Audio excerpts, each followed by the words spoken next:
Welcome back to Momentous Struggle, a Star Wars Shatterpoint podcast. On this week's episode, we have a special guest in the Hispanic potato, or Izzy, or as I like to call him, Just Tater, who decided to wear his sexy shirt just for Omnis on YouTube. So let's go ahead and jump into it. Yeah. But Izzy, how are you doing, sir? I'm doing good. I just got back, and it was cold when I left Texas. When I got here, it wasn't that cold in the afternoon, but goddamn, dude, these mornings it just make me want to shut down. Yeah, I think we Coffee hit 40 time. yesterday. I know, like, for the people that listen to us in, like, Minnesota and other places are like, whatever, get over yourself. But for us That's here in their Arizona high. being in the 40s, yeah, right? We're used For to us in the Arizona, desert. we're like, yeah, this is horrible for us, man. It's like, Man, we this is were just terrible. dealing with People are 50. getting sick. Right. It's like we were just dealing with, like, the 90s and 100s, like, a couple months ago, and now it's in the 50s. This is awful. But, yeah, I hear you. I hear you. So, and of course, always joined by Aubrey. Aubrey, how are you, sir? I'm excited because we finally get to rectify a great wrong that we committed against Izzy by I know, having how him dare you. on the cast. Well, you know, from what I understand, you tried, but Izzy, being the popular person that he is, was just too busy all the time to sit there and jump on, like, and everything like that. Because he's a man in demand, if you know what Yeah. I'm saying. You boys missed your chance. Yeah, my people didn't talk to your people fast enough. They were Yeah. distracted by the shirt. What you really have to do is get a certain Cawther involved and let her Yeah, let her she'll know let me know. let her know that you need to schedule something with Izzy on a specific day, and she'll make sure he's there. We know how to make things happen. You go to the woman, and she make her sure she schedules you to do it. I mean, who do you think my people were? I was just gonna ask Right. Talia to Yeah, talk yeah. to Cawther, like he did. Done. Exactly. But yeah, so I mean, like looking at, I mean, I know you haven't really probably been around to do much shatterpointing or hobbying because you went to the Ren Fair and decided to dress up all sexy like and stuff like that, Izzy. So what have you been up to? Have you been up to anything like hobby wise? The last hobby thing I did was paint. Oh, this is all the way back to the episode of Omnis, but like, yeah, the last thing I did was paint some Legion or Proxy Legion Mandos, and yeah. So my brother couldn't come over for Thanksgiving, so we went over there. The last days of the Ren Fair landed on that weekend as well, so we stayed, and then we stayed some more, and then I finally got back. And I mean, unless my Ren Fair outfit counts as hobby, that's about all the hobbying I did. That But is hobbying. I will say that. Hey, That is yeah, hang definitely on. a hobby. I want to hear about that. Like we don't need to skip that. I want to hear Well, more about the Red Fair costume. I mean, like we gone to the Ren Fair with my group of friends for like maybe 4 to 3 years now, and we've all met each other since high school. But like every year we go, we just pick something up, and like this was my undershirt that I had on, very fluffy. And like I just have armor pieces here and there. I had some leather bracers that I primed and paint over because they were just black, but the theme was purple. And then I made my own Okay. tabard. And then I make a lot of tabards actually. I actually am the only I think male in my family that knows how to sew. So I have my own sewing machine that I bought to make my own tabards, and that kind of like took up most of my time. And I have it right here, but like this is just the general pattern of it. It was Oh, white don't and- worry. If someone is watching this on Facebook, I'm stealing a picture from your Facebook page, and that's going to be on the thumbnail. So don't worry about it. People will get to see it. But like yeah, we all Yeah. went. Yeah, since it was like Christmas thing, we wanted to do something with like antlers or something. So we all had like antler crowns, and like we all painted them up differently. But it was a fun experience, way different than the Arizona Renaissance Fair in Awatucky. It's so big. We went for 2 days, and one day was completely to discover one side of the Ren Fair, and the other one was for the other. It's wild. Yeah, it almost made me feel bad because like you go there. I mean, no shade on the Arizona Renaissance Festival. When you go to the bleachers and watch the joust, you can see the roads behind you. You can see the cars. And Todd Mission, Texas, you can't see anything. It's just trees upon trees, and you are actually immersed. Like no one's on their phones. You almost forget that you have another life. And like I think towards like the end of it, when finally leaving, I was like, "Damn it, I have to go back. I don't want to go back." And then I get Aw. messages from like Cody and and Alan. We're like, "Hey, like we're going to this event on Saturday, and are you gonna be there?" I'm like, "Oh, I should be." Checks my flight, and I'm like, "You know what? Never mind. I'm not gonna be there apparently." So. It's just stuff like that. But like, yeah, it was a very fun week, a much needed break. Um, and but now I'm back, and I'm Back to back, and I missed reality. the event that seemed really super cool. I'm so mad about.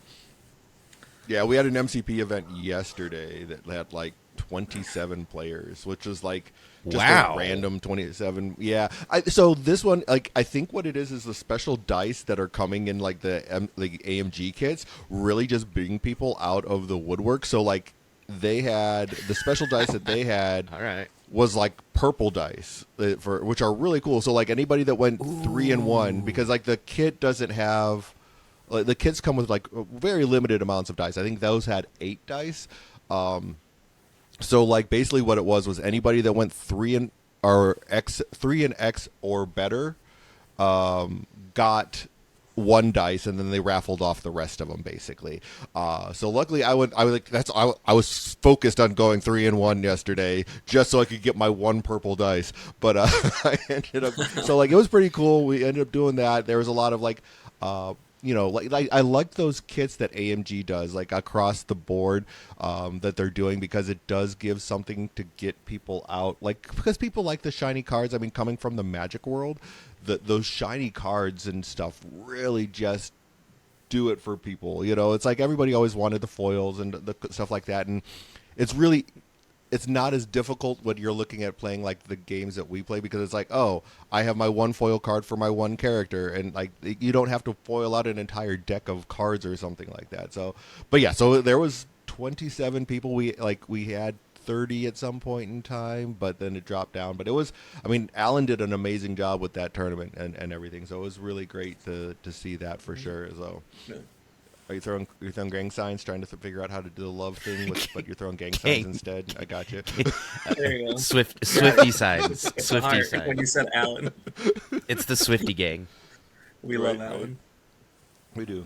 We do, without a doubt. He's amazing. And Aubrey, how have you been, man? What you been up to? I had a very light week. Oh, actually, before I even talk about my stuff, Izzy, going back to yours, because the Ren Fair that I used to go to was at Lake Tahoe, right, up on the Nevada California border, and that was phenomenal because yeah, it was in the trees in the woods. You're off the beaten path. Yeah, going to stuff in Arizona. Like this isn't like to fault anyone, but like it's always there's just a little bit of ambiance that's just wrong because it's either swelteringly hot outside, just no matter what activity it is you're engaged in, or it's winter and everybody's in t-shirts and shorts anyway because it didn't drop 50 degrees like it is this week. So there's always Yeah. that like uh, Arizona just is its own ecosystem of a place, and sometimes you don't get the what do you call it, the not ambiance, immersion. You it's hard to get the immersion in Arizona sometimes. Yeah. Yeah. Yeah. The only thing that took But out the anyway, immersion was my bank account. And I was yeah, like, yeah, That, the only that, thing yeah. that You comes paid out of it. that's a problem everyone has. So. Yeah. you paid for that privilege. Yeah, it was like $22 for a turkey leg, and like $38 for like a bottle of mead. Oh, And it was, oh, Prices. oh! I felt that right in the wallet. Ow, yeah, and I ow. yeah, I think in food I wasted about like 500 just like food and alcohol because I think I ended up buying like 3 bottles of mead that didn't get me anywhere. So I was like, you know what? Next time we're just sneaking in like health potions, and they're just gonna be buzz balls. That's all they're gonna be. Don't break They're the law, health kids. For And those out potions. there, we don't break the laws. We don't appreciate. yeah, We don't break the don't law. condone that. No, no, no, no. This was just a Hypothetical. hypothetical. Yeah, hypothetical. Hypothetical. Don't listen to us. Yes. Hmm. Anyway, all right, what Aubrey. I've been Yeah, working. what you been up to, Aubrey? Yeah, what I've been working on this week is I mean I call it hobbying, but it's really I had a bunch of 3D prints that needed to be cleaned up and get and ready for priming and painting. So by that I mean like I had a box full of 3D prints that I hadn't actually like taken the X-Acto knife to and gotten rid of the extra bits, and I still use brims on all my prints just because it makes them print it like it keeps everything consistent, but then you have to clean it all off. So I did a bunch of that, and then I am determined because same as Izzy. Izzy's working on his Legion army. I am determined to get all of my plastic off of its sprues, which includes my Legion stuff. And I had like. What have I worked on? I finally finished the Bounty Hunters box, the one that's like all the secondaries, that Bounty Hunter box. And the Krennic box I just finished assembling last night. That leaves me with just I got Hondo's box finally because the Weequay pirates appear to be cracked, and also we're in our main topic. I'm gonna have to bring those guys up. So that's another reason why I got that box. But once I finish with I mean, I might switch over to the Legion stuff first, just because I've had that for like 2 years now. Like, I think I got that for Christmas, like the first year that Shatterpoint came out, right? And I still haven't finished assembling it. Like, there's a whole new starter set now and new rules and everything, and I still haven't finished assembling. To be fair, like I think I've been off on doing that myself because I have the other box. But I don't like the soft plastic. Like, there's something about the soft plastic that I'm just like, no. It's like I think if I'm going to jump into Legion, I'm just going to buy the new stuff because it's like I like the hard plastic over the soft plastic. So, yeah. I mean, but that's just a hobbyist thing, I think, for me. I'm a snob now. I like the price tag on the ones I already own. So, Yeah, that's like, a big factor in it. That fair enough. Fair enough. That's mine. But I mean, I have so that starter set comes with like half Separatists, half Republic, and then I got the ARF Troopers as a prize at one of our events, and then I bought the customizable Jedi. So I don't know if they're good or not, but I have stumbled into I'm playing Republic because that's what I've got access to. I mean, to be fair, you would have done that even if you didn't stumble into it. That I think you would have just played done Rebels. that. There's enough Rebels in there. But, well, yes. But General Obi-Wan Kenobi, Aubrey. Yeah. It's because I'm still sporting the Obi-Wan beard over here, right? I know No Shave November ended, but it's cold. We talked about this, right? I need protection. Fair enough. Yeah, as far as like for me, I've been working on like finishing up painting the Krennic box. Been working on that. It's that's been fun doing like playing around with that and everything. So getting those painted up, and then of course like I played in that MCP event yesterday, which was fun. That was a lot of fun, and I'm intentionally playing not really the meta stuff, even though the affiliation I play won world championships, but I think it won world championships simply because the player, not necessarily the affiliation, because I will. Ooh. I don't think many people here like pay attention to MCP, but Mike DeLuca's just a freaking phenomenal player. Like I think the only thing that could probably stop Mike DeLuca is probably Pat Dunford, but that's going down a whole different road that this topic's not about. So, but yeah, but I enjoyed. Don't get into that. Right, but yeah, I definitely had a good time doing that, and I'm like loving painting right now. That's kind of where my life has been, is just enjoying the painting, and we'll getting prepared for other things. Like we're gonna like starting to relook at all of the inventory that we have for like that I have. Oh, I have to paint all of these boxes of terrain to get ready for like next year and stuff like that, because I think LVO is going to be getting kind of crazy as we go forward and everything along those lines. So we'll see. We'll see what happens. Oh, Todd, while I have you live, remember, I have those. I'm still working on. I've got to make 2 more, but I have those towers that we're going to use to extend the fractured city. The same ones I gave Omnis. He's raving about. So No, I don't don't remember, start but I'm paint. sure you once. Okay, Don't well, start don't start painting. Fair painting enough. until I give those to you.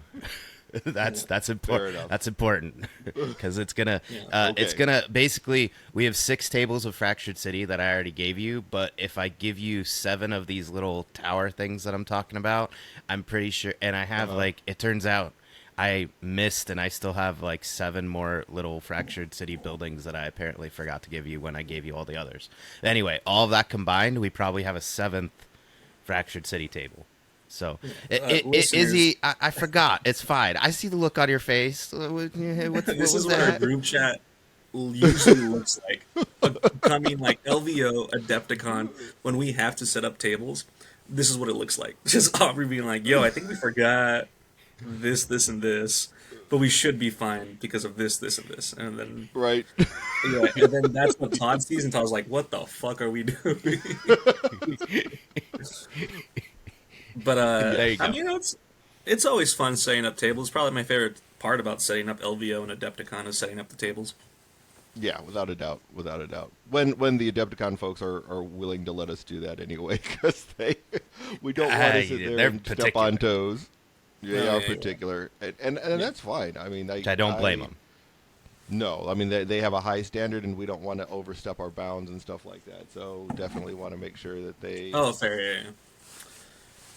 Well, especially when you get the, I'm sure they have to deal with the same thing we do, where there's a grumpy player that's like, "This crane is the reason why I lost the game, and not any of the 30 other decisions that were made over the past 2 hours. No, it's your crane." Yeah, I don't like that perspective at all. When people feel like the match is lost already due to terrain, and I'm like, well, you should have. Unless it's something That's that Aubrey supposed to be in sets your up and it's favor. completely justified. Yeah. Yeah, I was there with Aubrey at LVO, so there's a couple of those tables where like, why is this way? And I'm like, well, play around it. I don't know what to tell you. It's like, well, but yeah, it's no. To me, it's a lot more of a player problem. To me, Not Oh no, it's sometimes. I definitely mean, my fault when I lose. when Aubrey loses, yes, that is his fault. Even though he cheats, yeah, it is his fault. fair enough. Fair enough.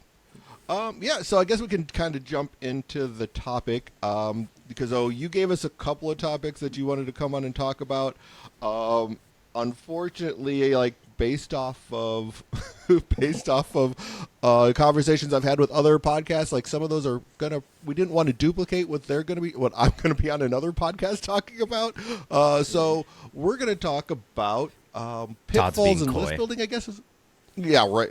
Well, I don't. You know what, Izzy? It's your topic. Why don't you go ahead and introduce it? Oh, okay. So I did give out a list of topics, and as Todd pointed out, it is you will be talking about something else, so we won't bring up those. But the one that I wanted to focus on, at least, or at least ramble on about, is like the player mentality of restricting yourself because of your favorite affiliation, or the way you list build is restricted because of your own mentality, not through the mentality of the meta. And like this happens to a lot of players from different games, and at least for me personally, at least for me personally, I can't play a game unless I'm playing my favorite things because it's a game I like to play. But then you become good with those things, and then you realize, okay, I can go with these guys pretty far if this, and this, and this, and this doesn't happen. And then you realize they're just not good models. You realize they're not the best thing in the game, and that there's another model out there that does it better, but it's not the thing that you like.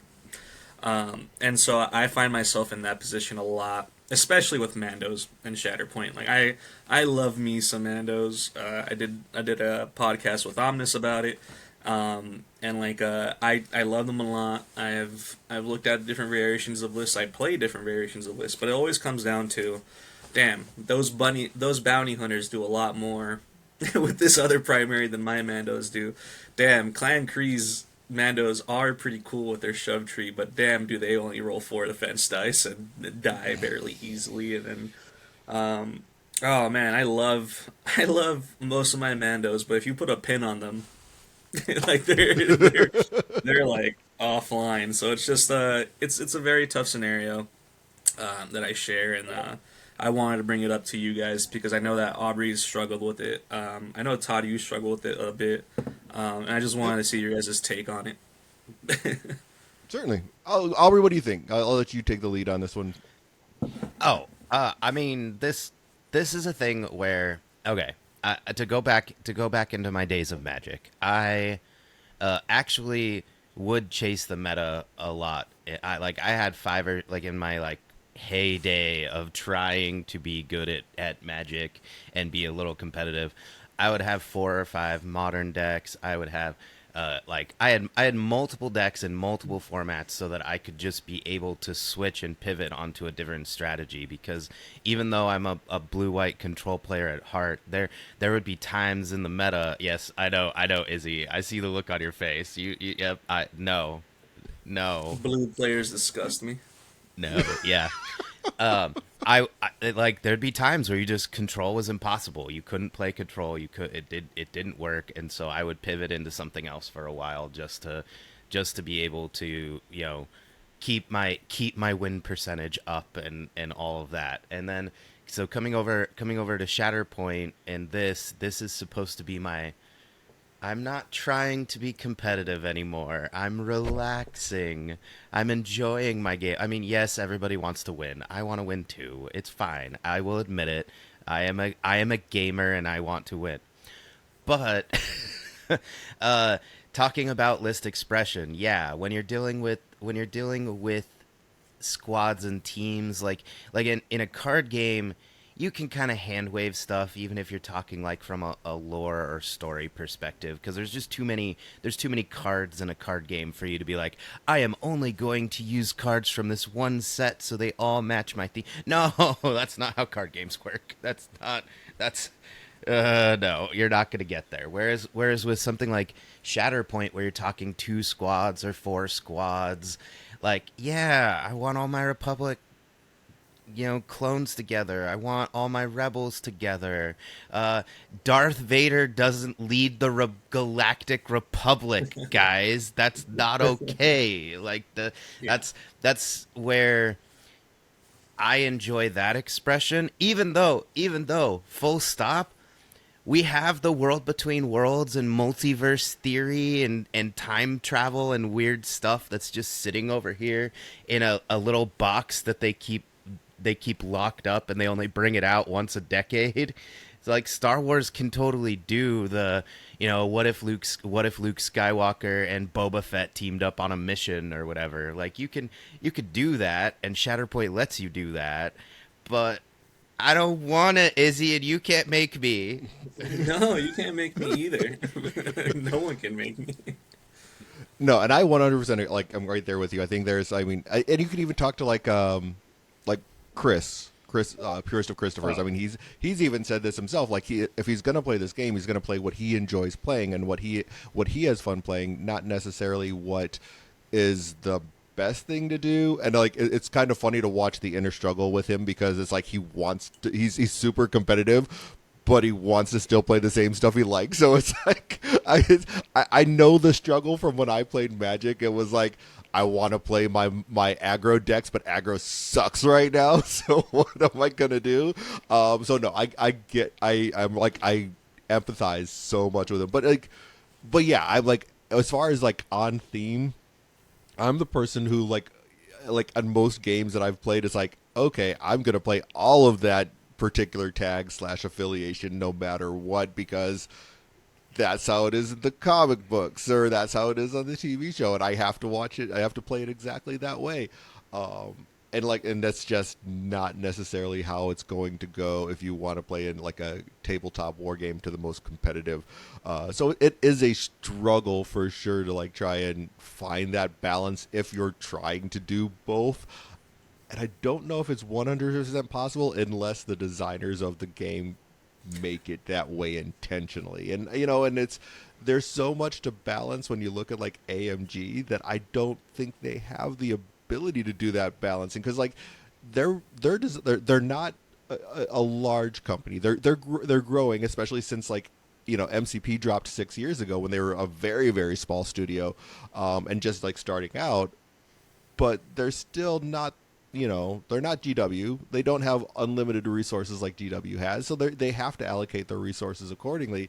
So like, no, like I mean, and we've even seen it throughout, like how they've released games. Like last year was like all Legion because it was a Legion relaunch, and watching, I think the general consensus is looking at Ministrav.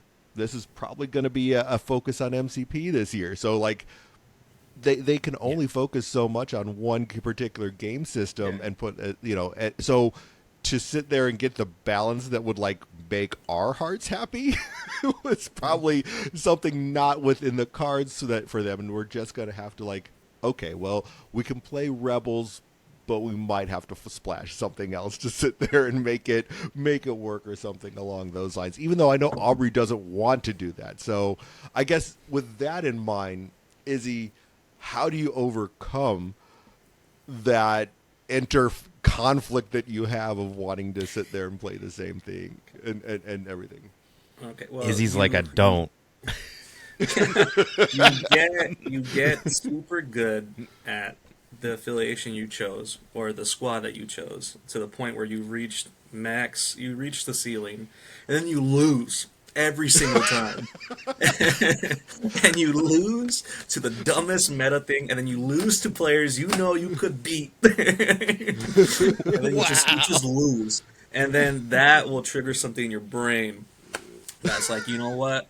I'm tired of losing. No, it is a factor. Don't get me wrong. I liked it. I liked it when because I also talked to Chris, and me and Chris are not the same. We don't fancy the same tags, but like definitely when Mandos and Separatists didn't get anything new, we were both very sad, and we exchanged some very sad messages with each other, and like we were like, this is the last time I play this goddamn game. Like I don't want to do anything anymore. And like and I was like, me too. I don't want to play this. But like, no, it's one thing that I like about Arizona is that there is a lot of players like that want to play something that they like, that will only play something they like, and they don't want to invest into anything else. Like and then they become really good players in that set affiliation or that set squad. Like the amount of like very good Inquisitor players that are here, the amount of very good Separatist players that we have here, like, is amazing. I remember at one point we had everyone playing Mandos on the west side because everybody liked Mandos, and like, but like, oh my god, out of nowhere we just had really good Mando players. Like, oh no. And then like an example, this LVO, I played Mandos into Christopher so many times, like so many. And I would tease him sometimes because I'd be playing MCP and Shatterpoint, and I would play one struggle with him, and I'll win it and be like, okay, bye, and then I leave, and like he'd be very upset. But like then comes LVO, and he played Mandos, and I was so excited. If you guys go back to the VOD, you guys can see how excited I was, and he forgot a trigger, which I then brought up to him. He was just like, I just completely forgot, and I'm like, you shouldn't have. But it's stuff like that where it's stuff like that where Christopher played them and Donovan didn't know what they did, and like I talked to Donovan too. He made fun of me recently for the Cardinals losing or being eliminated, and like but like Donovan is also just like a really good player. But he just, and I guess in their play group, not everyone expands from like different things, and I'm in some discords where like they talk about like bringing different lists in here and there, but I guess they just don't have the numbers that we have. So like when I first started out and I played Mandos only, I think at that time I, without looking at Discord or anything else, I found the Mando Ahsoka list by myself. I found the Mando armor when it first came out, just played that, focused on that, finally had something good Mandos, and then I realized that Paz wasn't as good. Like so all these opinions I formed by myself just by brutally forcing so many games. And like and that's just something that I do. I did it with Spider Foes because that's the affiliation my heart decided to choose, and AMG doesn't like Spider Foes or mutants for some reason, and they made a whole starter box for him. What are you talking about? Yeah, and they didn't change anything. Yeah, sure. Yeah, mass print the two affiliations that everybody wants and plays, but don't update them or change them to make them a little bit more fair about. Yeah, I don't want to get into it. All right, So easy to trigger him. So yeah, easy to it's trigger so him. easy to trigger me. But like, so it's just Dang. you realize that these are very niche characters, and you have to play as a very niche play style. Because you at the end of the day, what Mandos help you play better as is not as in triggering units and banking on a unit. It's reading the board state because you eventually get good at knowing what the other person's playing into you, knowing what the meta is, and then like, okay, well, if he doesn't get a good roll here, I think I can survive a Mando up to here and take 3 points and probably put myself in a better position. So it's just like knowing that knowing your own characters to the point where like, okay, these aren't the best, but I know what I need for them to mess up on in order for me to succeed here. And it's like it gets to that point and then but like it also tilts you because it's like if one of the three factors that are not there don't align, well you lost the game. And it helps you read kind of like in chess where you're like, "Oh, well I already see a checkmate coming in like 2 or 3 moves if he moves his rook this way."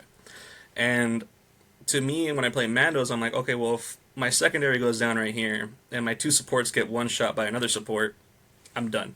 And then that exact Yeah. thing happens, and then I'm like, okay, well, I lost the game. Like, there's nothing. Even if I do flip this character, like this, and this. So it eventually becomes a point where, like, how long can you take this? Where you set your own restrictions up, you set your own winning factors up, and at the end of the day, there's way too many of them. And you need to be like, do I really want to go competitively and get mad at myself for playing the things I love, or do I finally admit the things I love aren't as good and I substitute them in for something that is? And then Yeah. it's just that jump that you have to take, and and this is if you want to play competitively. This is if you want to play into the meta, but you still want to keep certain pieces. Because the last thing anybody wants, I feel like, in a group or in a community, is the same thing of the same variation of the most used squads, and I feel like that just kills a meta, or that just kills a community in general. Because no one wants to play and or casting a lot. No one wants to play casting a lot. I remember when Iden first came out, no one wanted to play Iden. Like if you had Iden across the board, you were like, I don't want to play you anymore. And I hope that you don't get Iden first pull, then boom, Iden. Like God, all right, what am I even doing here? I signed myself up for pain, basically. But Yeah. So you brought up something that was kind of like gave me a thought. I mean, like because I was having a conversation yesterday. Granted, it was MCP, but I think the same applies here. Where one of the things that I think is a good thing to do is just play the same list, same squad. And I look at it like, so look at Longshanks. Longshanks has badges based off of how many times you play a certain affiliation, say a certain primary. Play that until you get, a 20 badge or something like that. I'm trying to play until I get 50s, and then I'll move on to a different primary. But I think that's something that you're not only going to learn your list, but you're going to learn how like mechanics of playing with that just out of that goal, and like you learn different nuances of something, because what happens is you start to learn your list so well that you're able to see things outside of your list alone. You're able to see like other interactions on your opponent, so it gives you a different skill set by doing that, because you're like your first 10 games playing that, you're really learning yours. But once you get your skill set down for the list that you're running, you can see a bigger picture in gameplay. So I've enjoyed doing that, because basically it's like, okay, I know all the nuance, all the triggers for my particular list, and same with you for Mandos. You know everything your Mandos need to do. So now when you're playing Mandos, you can watch your opponent a little bit clearer to understand what the nuance of what they're doing is, to sit there and engage with that. And then once you sit there and get to that point, branching out to a different affiliation or a different squad or primary, or even just adding a different secondary in to try and change that up, really does help you to grow into playing, and allows you to sit there and maybe move off of that set list that, oh, I have to play just this, and you maybe develop a love for that particular primary, where it's like, okay, well, if I play this primary, I can sit there and talk myself into playing this particular thing. I don't know, what do you think, Aubrey? Yeah, there's definitely something to be said for full mastery to help overcome this. But I mean, Izzy did make the point, like it only takes you so far, Right. especially if there's a killer in the meta. Like Aiden's a very good example of this. And then like I know the jury is still kind of out, but Boss and Cassian both feel like they're slowly inching their way towards the same presence. I think the difference is that because there's two primaries that are like this, it's spreading things out just enough to keep it from feeling like the Iden days, or even just like remember everybody was bringing Vader Grievous Asthma Bros in the early days, and it was just I'm gonna bonk you with Magna Guards over and over, and if you stick your head up, Vader's gonna chop it off. And I mean, there's always feels feels bad when you feel like you just can't, like no amount of reps is gonna overcome that situation. Now we learned with Vader there really was an answer, like in the form of Mama Dooku. So sometimes it's just perception and not a reality. But I mean, if you get your head chopped off enough times, you might set down CT-9904 and be like, I'm not playing with this guy for a while. I don't care how much I love Crosshair. It's not working. Right. So I mean, like, so you have a goal right now, Aubrey, of playing Oops All Republic and just going an All Republic list. Yeah. I Rebels. mean, so how all Rebels? Sorry, All Rebels list. So I mean, how does that impact how you're going to move forward with that? You know, how does Well, that I help mean, you? part of the problem is like, okay, cool. I'm playing all rebels. Who's the best? Who's the best of the bunch right now? Cassian. Oh no, I play a Cassian anchor list, and like my lists can't be too bad. I'm running Cassian, Callus, Bazin Chirrut. Like they're good enough that they can drag the dead bodies across the finish line if they have to. So it's it's a little tricky. I like the example of I tried to play without revenge triggers and with Ahsoka at the event that we went at Matt's house, the house tournament, and oh my word, playing rebels with no revenge triggers, I felt like I was playing with one hand tied behind my back. Like it felt rough. Like Z's Inquisitors just went in and lawnmowered over all of my guys, and I couldn't do anything to stop it because I was playing like Hera, Leia, Ahsoka, and Jin, and it was just like, nope, kill you, kill you, kill you, kill you. So there's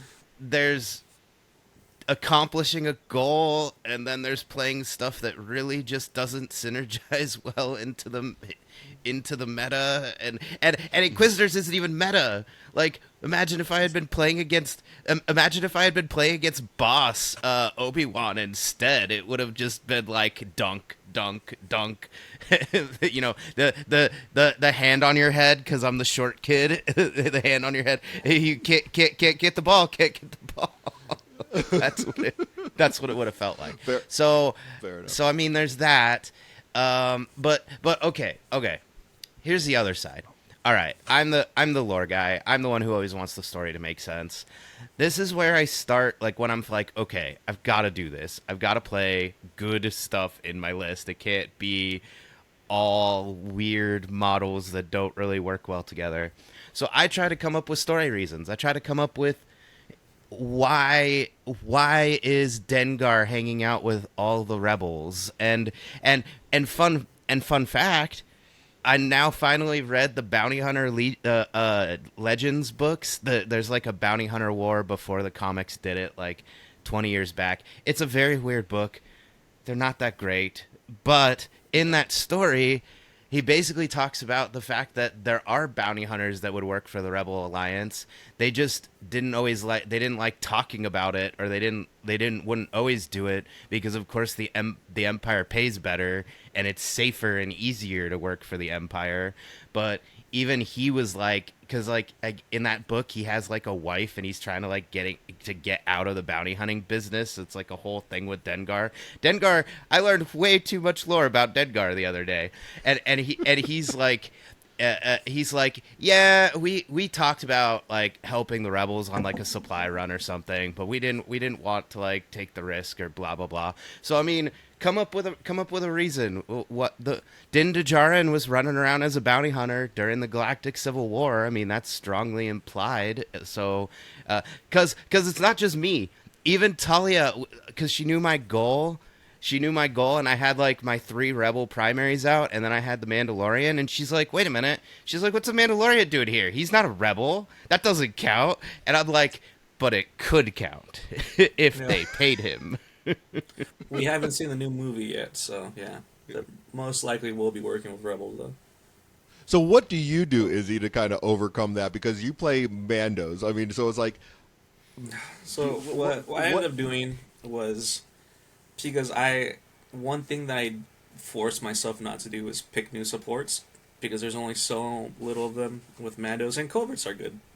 Clan Krees are good, so they're not terrible. They're just tissue paper. They're not wearing Beskar. They're wearing some knockoff. They're wearing Beskar from Temu. That's the best way I can describe it. So in reality, I'm looking for a secondary or a primary. And because as good as a character Mando is, I don't always like playing Mando, and I don't like always playing armor. So what I ended up doing is I ended up picking like people who have interacted with at least a Mando before. So like one of my favorites go-to is Ahsoka. Ahsoka from Core Box. And like I just like her kit as well, but like I could see her working with Bo-Katan, or I could see Bo-Katan bringing up Ahsoka's name and then being like, all right, we'll contact her. And then so like to me, it's a very visual representation of what I've seen, because I'm not a nerd. I don't read. You're a nerd. You're just not a reading nerd. I'm not a Wow. reader. No, I also read. I like to make fun of Aubrey for it, but like I'm not that focused into the, at least for, because I can bend lore in my mind. If I can make something better than it already is, it's fine. But like it's just who I can see meshing with these characters to trick my own mind that I can play them.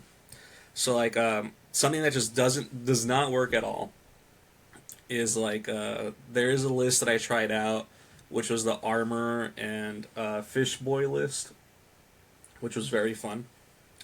And like it's very low force, but you basically have to like tank, like just hopefully get a wound with armor or Senor Fish. Riff. Yeah. Yeah. Riff. He's Senor Fish. Senor Fish. Senor Fish has to basically get a wound, so does armor, and then you have to bring in the weak weight pirates, and then you're kind of like, well, these don't look like weak weight pirates. So another thing that I end up doing is proxying. I just proxy models. I don't have everything, but everything's the same bases. You can proxy, it's fine, as long as your opponent can tell what it is. I wouldn't do it for a very competitive tournament, but I'll do it on a casual playthrough. Cool, I don't have the models for Boss and Chirrut, so, or Blaze Chirrut, but like, I have, I don't know, like I have the DTs, or I have another model, or I have empty bases. Like, I'll just use these, it's fine. Since it doesn't really matter about the model, it just matters about the base. I will just proxy and trick my own mind into playing them. And if, say if I don't like how Mandos are playing, I'll just switch to a whole another different affiliation altogether and play that to see like, oh, you know what, this does solve Mando's problems of doing this and that, and I'll be like, well, too bad they're not Mandos. And then toss them to the side. But like, I definitely want to get to a point in the game where I get past this, because obviously Mandos are good. I'm not saying they're terrible, but compared to everything else that's happening right now, they're just not, doesn't quite get there. So what I want to do is I just plug in a primary that hopefully fix something. If I really have to get rid of a support, I take away the weakest one, and that's sad to say, but it's Clan Krees compared to Coverts. because almost everything now Yeah. has at least steadfast, and their pushes were good in the early game, but not as much anymore. So you put those in, and then depending on how hard you want to go on the scoundrels tag, you plug this in, and then by the time you get it, you have a armor list with bow and the coverts, and then you just have whatever it is on this side. And in my mind, the best way when I'm playing a game is to imagine how they would look like in Beskar armor. So like, so like, and when I first started playing the game, I'm like, Darth Maul doesn't work with Mandalorians. What is this? And like, but like, doesn't work with the good guy Mandalorians in my mind.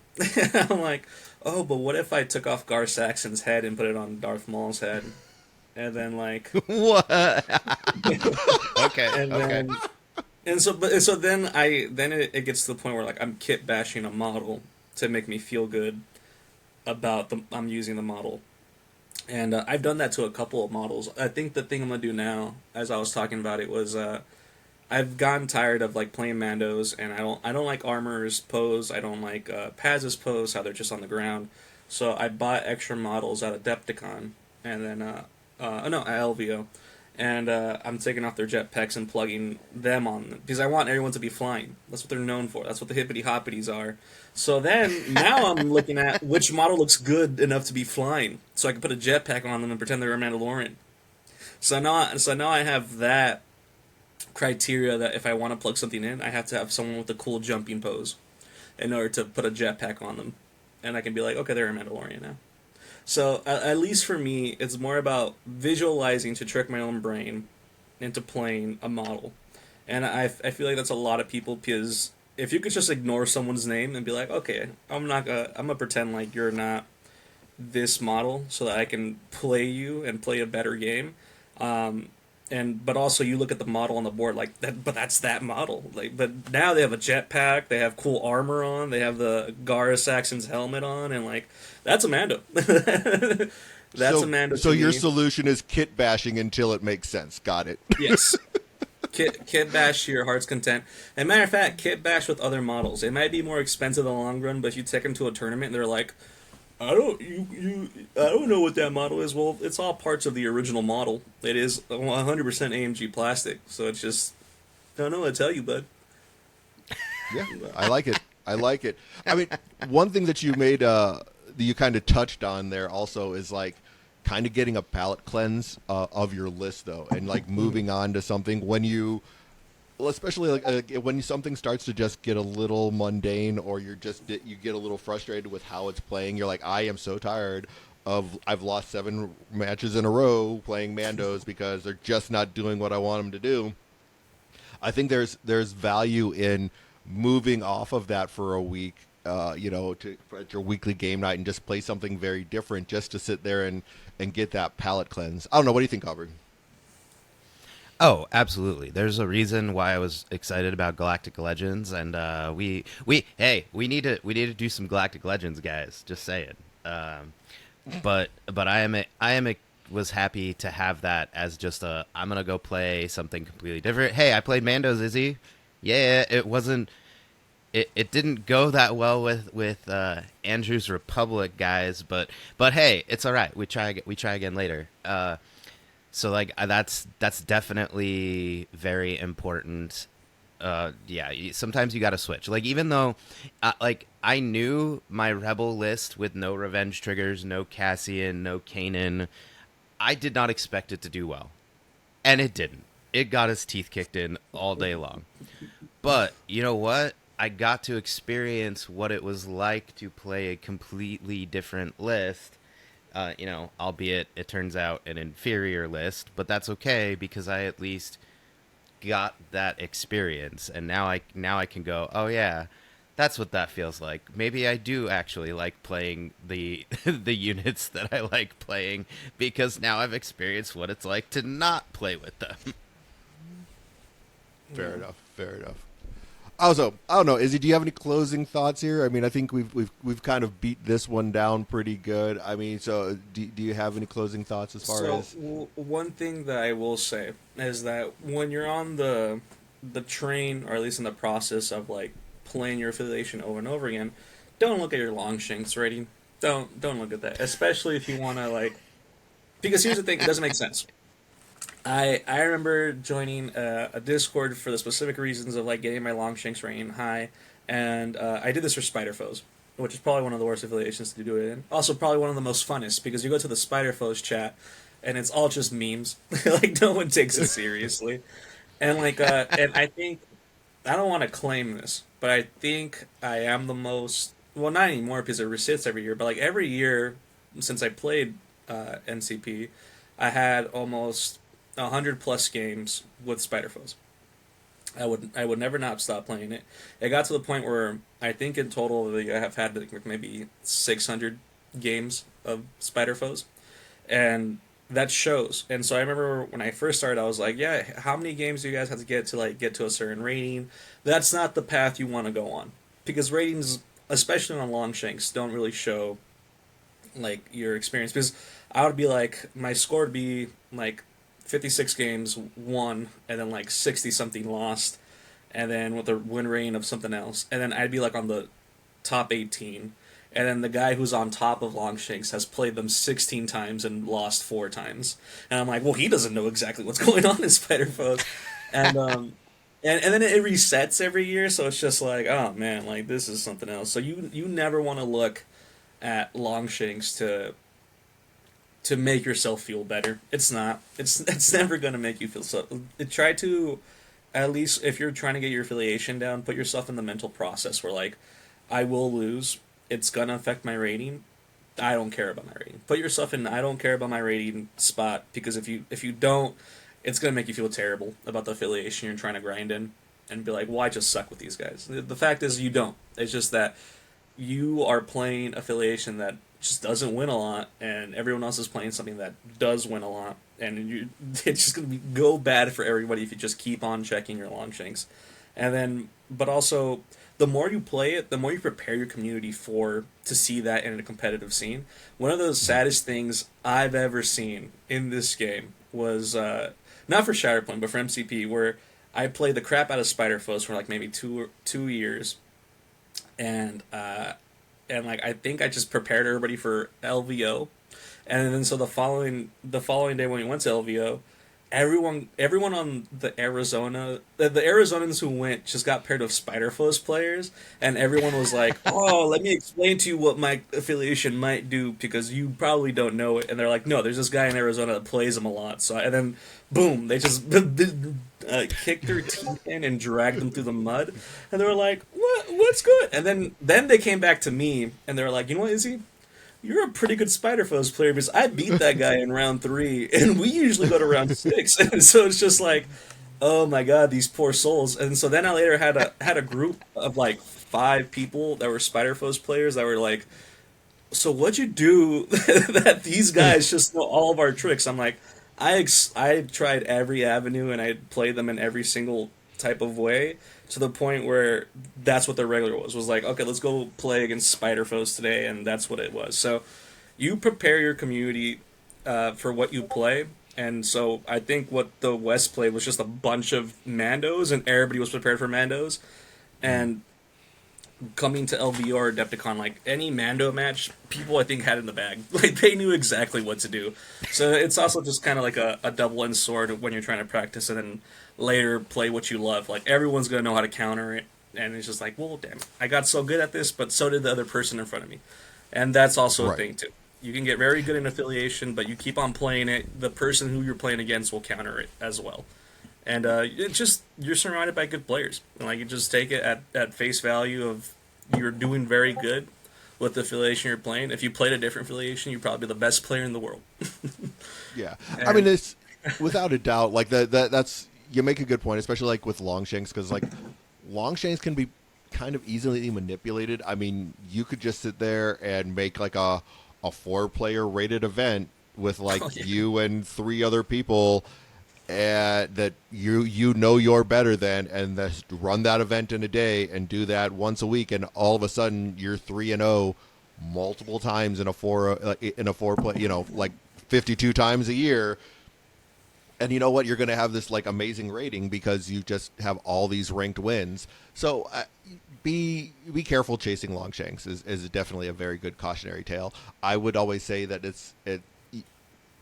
don't compete against others, compete against yourself. I mean, I think that I take that to hobbying even. Like, I love looking at, like, stuff that I painted 6 years ago and compare it to stuff that I painted this year, and, like, where did I improve? And I think that as long as you take that lesson of, like, where you improved over over the other pieces of it, like, where I sit against everyone else, I mean, it's we're not all going to be Scott Evil Houdini, so we're not all going to sit there and win worlds and go, win every GT that you play in except for PAX, but yeah, I mean, like, that's kind of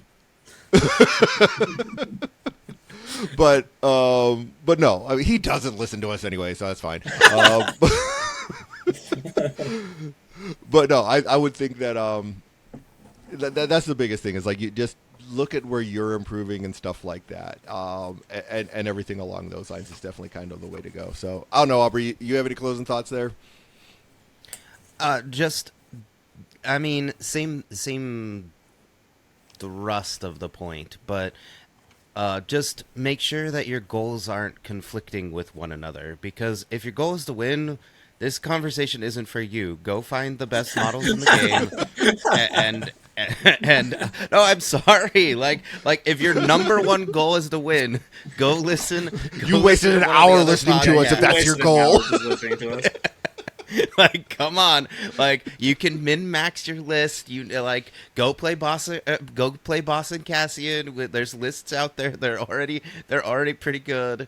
Like, you just get your reps in with the best stuff in the meta and move on. Like, that's if your goal is to win. But like my goal, for example, on that Saturday event was, I made a goal of, I wanted to play really tightly. I wanted to try and not miss any of my triggers. Like, that was like my sub goal, because I knew I was rolling up to a killing field with a bunch of good players with a suboptimal list, and so I was really happy because I feel like that day I only made like one major misplay, like the whole day. I don't even remember what it was now, but like, I made one mistake that was like truly I made a mistake, and now I'm going to lose the struggle because of this mistake. The rest of the time, I remembered my Rebel Commando coordinated fires. Leia didn't get as many coordinated fires because, like, the order deck just wasn't friendly to her in most of my games.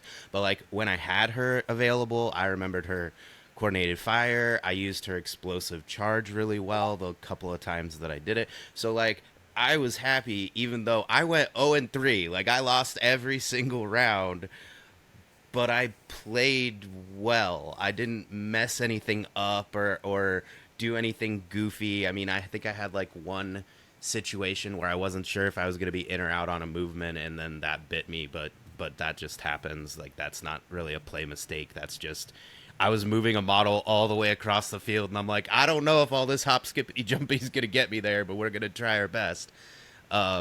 So make sure that if your goal is, I'm going to win, I'm going to do the best I can with this group, with Mandos, with 100% Rebels, well, that goal is going to look different from, I'm going to be the winner of this next GT. Like, those are two separate goals, and don't think you can necessarily accomplish both at the same time.